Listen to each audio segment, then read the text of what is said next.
I'm Jordan Miner for PCMag.com, and this is Games to Go. Today we're looking at Spider, Rite of the Shrouded Moon.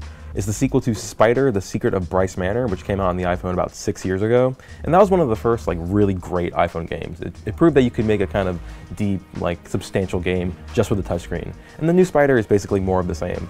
You play as a spider that's exploring these kind of spooky gothic mansions, trying to weave webs and eat all the insects there. You create webs by picking an anchor point and then swiping across various parts of the map to create lines that connect to form like a triangle or a hexagon or any kind of shape that will trap these bugs. And then different bugs have different kind of ways you take them down. Like ants, you can just eat them. You don't have to create a web to catch them. Whereas hornets, you have to swipe and jump and physically tackle them into the web. So that's kind of neat.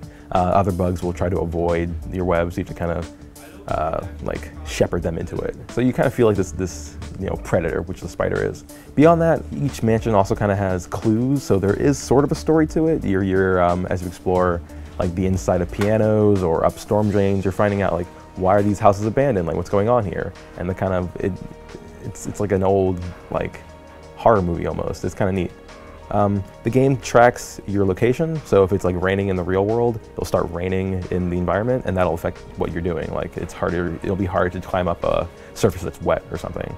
You can unlock new spiders, and as you're encountering new bugs, you're also keeping log of that, so that's kind of a reason to go back to find stuff you haven't seen before. Compared to the original Spider, it's just a lot bigger. There are a lot more environments. There are various mansions and outdoors environments like barnyards, courtyards, stuff like that.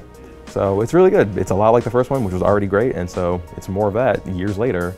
So Spider, Rite of the Shrouded Moon, it's available right now in the App Store for $4.99.